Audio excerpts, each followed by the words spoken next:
Hello and welcome!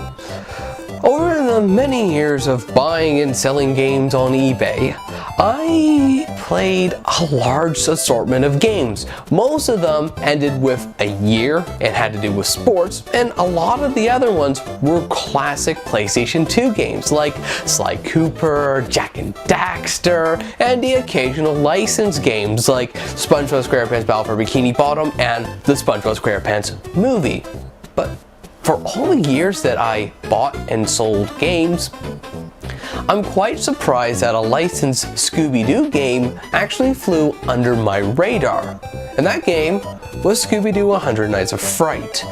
This game doesn't look too bad, and in fact, when I first saw it, I was even questioning why have I missed it. It was a greatest hit, so it sold well, just for some reason I never saw it. So when I did see it in my local game store and noticed, yeah, the price wasn't too bad, the game itself doesn't look too bad, what's the harm? So when I brought it home, I plugged it into my system and played it, and well, here's what I thought of it.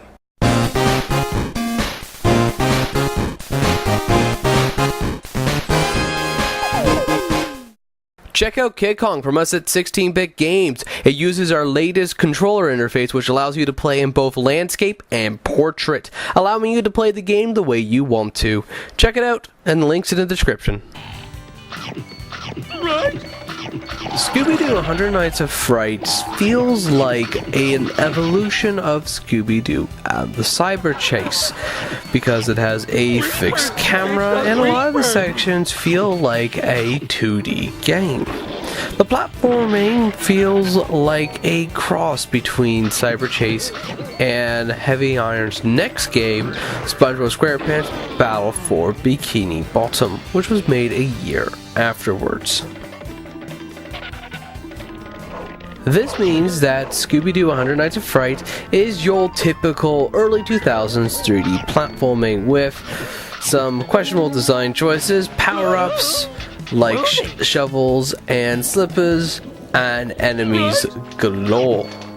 Unlike Scooby Doo and the Cyber Chase, collecting is more emphasized, and the main currency in the game is Scooby Snacks. Unlike Cyber Chase, the Scooby Snacks aren't just used like coins in Mario, but instead they're used as a currency to unlock gates to allow progression, which means that eventually you'll hit a door you can't unlock and you'll have to backtrack through a stage to make sure that you get the Scooby Snacks required to progress further. The levels themselves are quite enjoyable, but depending on when you hit them, their enjoyability will waver. For example, at the beginning of the game, before you get any form of attack, the game is a slog to get through. Early stages involve you either stamping on little enemies and trying to avoid the bigger ones. The levels are set up in a way that you can do it, but it's not fun. Eventually you'll get a headbutt and the game becomes a lot more enjoyable. Even more so when you get the butt slam. Which leaves in mid-game some of the best bits of the game to go through, since you're exploring new levels with relative ease. And unfortunately, the game takes a turn to a slight worse at the end, but it has more to do with the limitations of the game itself, like its poor camera, like the fact that half the stages near the end are instant death traps if you just touch the ground, which makes you realize that there's no checkpoints, and that some of the enemies are designed in such a way that it's very difficult to figure out how to kill them.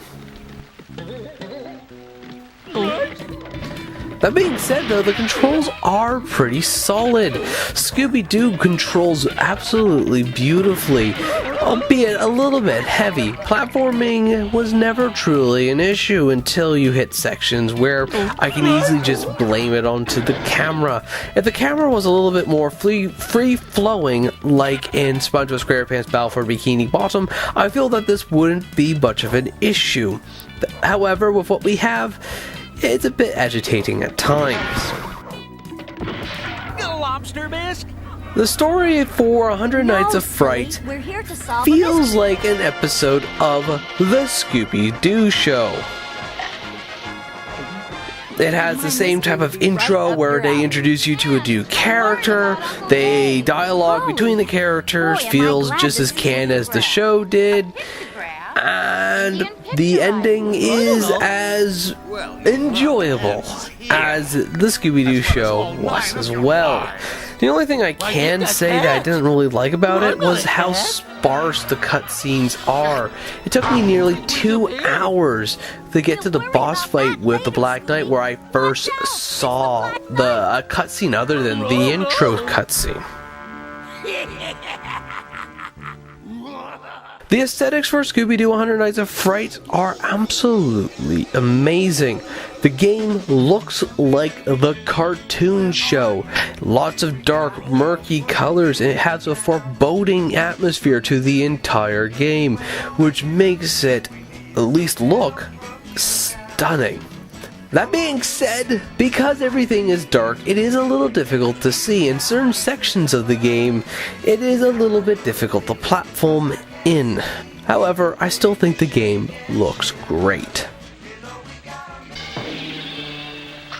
And the music as well, it fits in so perfectly. It sounds like something that would be in the Scooby Doo Where Are You series. Just these generic tones and sounds and instruments being played in the background, much like the cartoon did. And it's not like they just repeat the same songs over and over and over again unless you replay the same stage, but there's actually variations of the songs throughout the entire game just to make it feel slightly different per stage. At least to my ears, it does get stale over time, but what really shakes things up are the boss fights, which really tries its best to sound like a Scooby Doo chase scene. Tommy Tallarico was the composer for the game, and they did an absolutely phenomenal job.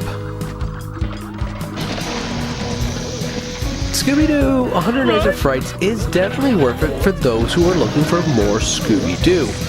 I will mention that there are better 3D platforming Scooby Doo games out there, like Scooby Doo Unmasked or Scooby Doo and the Cyber Chase. But these games have their own problems, mostly in the plot department, where they're either just rubbish or completely non-existent. And if you're looking for a good all-around Scooby-Doo game, the Learning Company's Scooby Doo series, like Scooby Doo Showdown Ghost Town, fits the style of Scooby Doo a lot better than this game does. But I personally enjoyed the game. It's a good all-around game. Not perfect, it has its flaws, but I got a lot of enjoyment out of it. I enjoyed the platforming, especially when I wasn't under pressure to get through it. And I definitely enjoyed the fact that I can see where one of my personal favorite Heavy Iron games, Spongebob Squarepants Battle for Bikini Bottom, came from, since this game came out a whole year before it. So if the game looks interesting and you're looking for a new Scooby-Doo platforming game, this is definitely worth your time. If you're looking for just a good 3D platforming game, you can search elsewhere, but this isn't that bad of an offering. Anyways, thank you guys for watching. If you liked the video, please check out the annotations below for more videos, or the cards. If you like or dislike it below, please click the like and dislike buttons. And if you want to see more content from us, please check us out on social media and subscribe. Anyways, thank you for watching.